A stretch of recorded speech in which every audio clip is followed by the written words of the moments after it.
Hello दोस्तों, स्वागत है आप सभी का हमारे YouTube channel depth study with Ashish में। दोस्तों, आज हम लोग कक्षा 12वीं का इतिहास विषय का चैप्टर नंबर 12 जिसका नाम है संविधान का निर्माण। इस चैप्टर से संबंधित हम लोग दोस्तों मोस्ट इंपॉर्टेंट ऑब्जेक्टिव क्वेश्चंस देखेंगे, जो कि इस चैप्टर का पार्ट 2 होने वाला है। ठीक है, आपको जो है इस वीडियो में मोस्ट इंपॉर्टेंट एमसीक्यू देखने को मिलेंगे, जो कि आपको जो है संविधान से संबंधित होंगे, ये चैप्टर से संबंधित होंगे। ठीक है, मैंने पार्ट 1 ऑलरेडी कंप्लीट करा दिया है और पीछे के जितने भी आपके 11 चैप्टर्स हैं वो सारे चैप्टर्स के वीडियो जो है आपको डिस्क्रिप्शन में देखने को मिलेंगे। यदि आप एक्सप्लेनेशन देना चाहते हैं तो आप एक्सप्लेनेशन भी देख सकते हैं। यदि आप एमसीक्यू सीरीज देखना चाहते हैं तो वो भी आपको देखने को मिल जाएगा। ठीक है, एक बार आप डिस्क्रिप्शन चेक जरूर कर लें। चलिए, यहाँ पे आप जो है पार्ट 2 को शुरू करते हैं। दोस्तों, चैनल पर नए हैं तो चैनल को सब्सक्राइब कर लीजिए, ताकि इस प्रकार का कंटेंट जो है आपको हर एक वीडियो में प्राप्त हो सके। पहला प्रश्न है कि संविधान सभा की प्रारंभिक बैठक में संविधान के अस्थायी अध्यक्ष कौन थे? तो दोस्तों, अस्थायी अध्यक्ष जो है वो डॉक्टर सच्चिदानंद सिन्हा थे। ठीक है, यदि स्थायी अध्यक्ष पूछता कि द्वितीय जो आपका बैठक हुआ था उसमें स्थायी अध्यक्ष के रूप में कौन चयनित हुए थे, तो दोस्तों वो थे डॉक्टर राजेंद्र प्रसाद। ठीक है, स्थायी पूछे तो डॉक्टर राजेंद्र प्रसाद, अस्थायी पूछे तो डॉक्टर सच्चिदानंद सिन्हा। ठीक है, आगे बढ़ते हैं, क्वेश्चन नंबर 2 को देखते हैं। यहाँ पे पूछा गया है कि भारतीय संविधान की प्रस्तावना में किस मूल उद्देश्य का उल्लेख नहीं है? तो यहाँ पे आपको ऑप्शन के अकॉर्डिंग देखना है। पहला है समाजवाद, धर्मनिरपेक्षता और न्याय। तो दोस्तों इसमें आंसर हो जाएगा धर्म। दोस्तों, आप कमेंट कीजिए कि जो धर्मनिरपेक्षता शब्द है, ये शब्द को हम लोग का संविधान जो है उसमें कब जोड़ा गया था। ठीक है, इसका आंसर दोस्तों आप कमेंट करें। क्वेश्चन नंबर 3 यहाँ पे आपसे पूछा गया है कि संविधान सभा द्वारा भारतीय संविधान को कब अपनाया गया? तो दोस्तों वो जो है 26 नवंबर 1949 मतलब 1949 में अपनाया गया था। क्वेश्चन नंबर 4 है कि भारतीय संविधान में कितने अनुच्छेद मूल रूप में थे? तो दोस्तों अनुच्छेद का बात करें तो यहाँ पे दोस्तों 395 जो है वो आपका सही हो जाएगा। ठीक है, जो कि मैंने आपको पार्ट 1 में कमेंट करने के लिए भी बोला था। यदि बहुत बच्चे ने कमेंट किया होगा तो आशा करता हूँ सारे के अच्छे होंगे, और जिसका रॉन्ग होगा वो दोस्तों यहाँ पे आप जगह करेक्शन कर सकते हैं। क्वेश्चन नंबर 5 है कि भारतीय संविधान के निर्माण में किसकी महत्वपूर्ण भूमिका थी? दोस्तों वो थे डॉक्टर भीमराव अंबेडकर। ठीक है, ऑप्शन नंबर बी में आपको देखने को मिल रहा होगा, आपको जो है आंसर दिख गया होगा। यहाँ पे क्वेश्चन नंबर 6 है कि संविधान सभा में उद्देश्य प्रस्ताव किसने प्रस्तुत किया? पहला ऑप्शन है डॉक्टर भीमराव अंबेडकर, जो कि नहीं होंगे। नेक्स्ट सरदार पटेल, जो कि इसका आंसर नहीं होगा। यहाँ पे दोस्तों आप नेक्स्ट ऑप्शन देख पा रहे हैं जवाहरलाल नेहरू, जो कि दोस्तों इस क्वेश्चन का आंसर हो जाएगा। ठीक है, जवाहरलाल नेहरू के द्वारा ही जो है तीसरा बैठक में उद्देश्य प्रस्ताव पारित किया गया था। क्वेश्चन नंबर 7 है कि भारतीय संविधान को कितने देशों के संविधान से प्रेरणा मिलती है? तो दोस्तों वो हो जाएगा 10। ठीक है, आगे बढ़ते हैं, क्वेश्चन नंबर 8 देखते हैं। संविधान सभा का गठन किस वर्ष हुआ था? तो दोस्तों पहला ऑप्शन है 1945, नेक्स्ट 1946, जो कि दोस्तों इस क्वेश्चन का आंसर होगा। दोस्तों आप कमेंट कीजिए कि जो संविधान सभा है उसका गठन किस योजना के तहत हुआ था। ठीक है, मैंने आपको पार्ट 1 में बार बार ये क्वेश्चन बताया था। ठीक है, और ये भी बताया था कि इंपॉर्टेंट है, आपको करना है इसका आंसर आपको कमेंट बॉक्स में कमेंट करना है, और इससे हमको ये पता चलेगा कि आप जो है पार्ट 1 को देखे हैं या फिर नहीं देखे हैं। ठीक है, पार्ट 1 दोस्तों मैं आपको पहले ही बता दूं कि यदि आपको इसका पीडीएफ चाहिए तो आप कमेंट करें। अधिकतर बच्चों का कमेंट आता है, तो दोस्तों मैं जो इस पीडीएफ को अपने टेलीग्राम ग्रुप जिसका नाम है डेप्थ स्टडी विद आशीष, इस ग्रुप में मैं भेज दूंगा। आप दोस्तों free of cost full HD quality में इस पीडीएफ को डाउनलोड कर सकते हैं। ठीक है, यहाँ पे क्वेश्चन नंबर 9 है कि भारतीय संविधान की प्रस्तावना को किससे प्रेरणा मिलती है? दोस्तों वो जो है अमेरिका का संविधान से। ठीक है, यहाँ पे क्वेश्चन नंबर 10 है कि संविधान सभा ने अनुसूचियाँ की प्रारंभिक संख्या कितनी थी? तो दोस्तों वो थी 8। ठीक है, यहाँ पे क्वेश्चन नंबर 11 आप देखते हैं, यहाँ पे नीचे में है, यहाँ पे आपको दिख रहा होगा कि भारतीय संविधान में किस देश की न्यायिक समीक्षा प्रणाली को अपनाया गया है? तो दोस्तों वो है अमेरिका। ठीक है, यहाँ पे आगे बढ़ते हैं, क्वेश्चन नंबर 12 देखते हैं। यहाँ पे पूछा गया है कि भारतीय संविधान सभा में कुल कितने सदस्य थे विभाजन के बाद? ठीक है, विभाजन के बाद कुल कितने थे?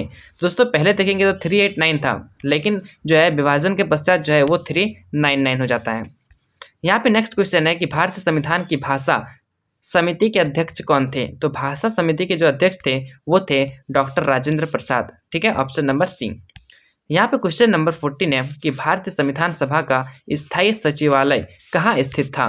तो दोस्तों यहाँ पे पूछा गया है स्थायी सचिवालय, तो दोस्तों वो था दिल्ली में, ठीक है, जो कि ऑप्शन नंबर सी में आपको देखने को मिल रहा होगा। यहाँ पे क्वेश्चन नंबर 15 है कि भारतीय संविधान की प्रस्तावना में संप्रभुता का क्या अर्थ होता है। पहला ऑप्शन है धर्म की स्वतंत्रता, नेक्स्ट है विधायिका की स्वतंत्रता, नेक्स्ट है देश की पूर्ण स्वतंत्रता और नेक्स्ट नागरिक अधिकारों की गारंटी। तो दोस्तों इसका आंसर हो जाएगा देश की पूर्ण स्वतंत्रता, ठीक है। यहाँ पे क्वेश्चन नंबर 16 है, यहाँ पे आपसे पूछा गया है कि संविधान सभा के किस भाग में मौलिक अधिकारों का उल्लेख है। तो दोस्तों वो होगा भाग नंबर 3, जिसमें दोस्तों आपको जो है आर्टिकल नंबर 12 से लेकर 35 में ये जो आपको आर्टिकल अनुच्छेद देखने को मिलेंगे, इसी अनुच्छेद में जो है आपको मौलिक अधिकार देखने को मिलेंगे। दोस्तों आप कमेंट कीजिए कि कितने मौलिक अधिकार हैं और उन सारे मौलिक अधिकारों के नाम क्या क्या हैं, ठीक है। इसका आंसर दोस्तों आप कमेंट करें। यहाँ पे क्वेश्चन नंबर 17 है कि भारतीय संविधान में कितने प्रकार के नागरिक अधिकारों का उल्लेख किया गया है। पहला है 5, नेक्स्ट है 6, नेक्स्ट है 7 और नेक्स्ट है 8। दोस्तों इसका आंसर हो जाएगा 6, ठीक है। आगे बढ़ते हैं, इस क्वेश्चन को देखते हैं। क्वेश्चन नंबर 18 को, भारतीय संविधान को संघीय राज्य किस संविधान से मिला है। तो इसका आंसर हो जाएगा कनाडा, ऑप्शन नंबर सी। यहाँ पे क्वेश्चन नंबर 19 है, संविधान सभा का स्थायी संविधान मसौदा तैयार करने में कितना समय लगा। तो दोस्तों मैंने आपको पहले ही बताया था 2 साल 11 महीना और 18 दिन, ठीक है। आपको ऑप्शन नंबर बी में देखने को मिल रहा होगा। आगे बढ़ते हैं, यहाँ पे क्वेश्चन नंबर 20 पूछा गया है कि भारतीय संविधान में पंचायती राज की अवधारणा किस देश से ली गई है। तो दोस्तों वो देश हो जाएगा भारत के प्राचीन ग्राम व्यवस्था से, ठीक है, option number B. Question number 21 है कि भारत संविधान के किस भाग में नीति निर्देशक तत्वों का उल्लेख है। तो वो हो जाएगा भाग नंबर 4, ठीक है, जिसमें आपको जो है आर्टिकल नंबर, यहाँ पे मैं आपको बताता हूँ, आर्टिकल नंबर जो है 51 तक, ठीक है, आपका मौलिक अधिकार 35 में खत्म हो जाता है, ठीक है। उसके बाद 36 से लेकर जो आपका 51 होगा, वो सारे आर्टिकल, सारे अनुच्छेद जो है वो आपको नीति निर्देशक तत्वों के बारे में बताया जाएगा, ठीक है। तो आपको याद होना चाहिए मौलिक अधिकार जो है 12 से 35 है, ठीक है, और उसके बाद 36 से लेकर 51 तक जो है वो नीति निर्देशक तत्व है। आगे बढ़ते हैं दोस्तों, क्वेश्चन नंबर 22 देखते हैं। यहाँ पे पूछा गया है कि भारतीय संविधान में संघ और राज्य के बीच शक्तियों का विभाजन किस सूची में किया गया है। तो दोस्तों इसका आंसर हो जाएगा ऑप्शन नंबर ए, बी, सी, अर्थात संघ सूची, राज्य सूची या समवर्ती सूची, तीनों में। दोस्तों आपको कमेंट करना है कि समवर्ती सूची में कितने विषय आते हैं, संघ सूची में कितने विषय आते हैं और राज्य सूची में कितने विषय आते हैं, ठीक है। आपको एक एक करके उदाहरण भी देना है, ठीक है। इसका आंसर भी आपको दोस्तों कमेंट करना है। मोस्ट इंपॉर्टेंट क्वेश्चन है, आपको यह क्वेश्चन सब्जेक्टिव के रूप में भी देखने को मिल सकता है, ठीक है। यहाँ पे क्वेश्चन नंबर 23 है कि भारत के पहले राष्ट्रपति कौन थे। तो वो थे डॉक्टर राजेंद्र प्रसाद, ठीक है। आगे बढ़ते हैं, क्वेश्चन नंबर 24 देखते हैं। भारतीय संविधान में नागरिकता का उल्लेख किस भाग में है। दोस्तों नागरिकता का जो उल्लेख है वो आपको भाग नंबर 2 में देखने को मिल जाएगा, ठीक है। आगे बढ़ते हैं, यहाँ पे क्वेश्चन नंबर 25 है कि भारतीय संविधान में संविधान के अनुच्छेद 368 का संबंध किससे है। दोस्तों ये जो आर्टिकल नंबर है अनुच्छेद 368, ये मोस्ट इंपॉर्टेंट आर्टिकल है जो कि संविधान में होनी ही चाहिए, ठीक है, बहुत इंपॉर्टेंट है। क्योंकि दोस्तों इसी आर्टिकल के तहत जो है हम लोग किसी भी आर्टिकल को चेंज कर सकते हैं, किसी भी नियम पर संशोधन कर सकते हैं, ठीक है। तो दोस्तों इसका जो आंसर होगा वो जाएगा संविधान संशोधन, ठीक है। मोस्ट इंपॉर्टेंट आर्टिकल है 368, ठीक है, आपको याद होनी चाहिए, ठीक है। तो दोस्तों ये रहा आपका चैप्टर नंबर 12 से लेकर मोस्ट इंपॉर्टेंट एमसीक्यू क्वेश्चन, जो कि मैंने आपको पार्ट 1 और पार्ट 2 दो वीडियो में आपको बताया, ठीक है। आशा करता हूँ आप जो है सारे क्वेश्चंस को बहुत ही अच्छे ढंग से याद कर लिए होंगे। अब दोस्तों आपको जो है आपको जो है टेस्ट सीरीज चलेगा, जिसमें आपको अटेंड करना मोस्ट इंपॉर्टेंट होगा। सारे क्वेश्चंस को देखिएगा, सारे क्वेश्चंस का आंसर आप कमेंट कीजिएगा, ताकि दोस्तों आपको पता चल सके कि आप जो 1 से लेकर चैप्टर नंबर 12 तक जो वीडियो देखे हैं वो आपका अच्छी तरीके से कंप्लीट हो पाया है या फिर और एक बार देखने की जरूरत है, ठीक है। वो आपको टेस्ट में देखने को मिलेगा, ठीक है। क्योंकि टेस्ट में दोस्तों आपको जो है 1 से लेकर 12 सारे चैप्टर्स के जो है मोस्ट इंपॉर्टेंट एमसीक्यू देखने को मिलेंगे, ठीक है।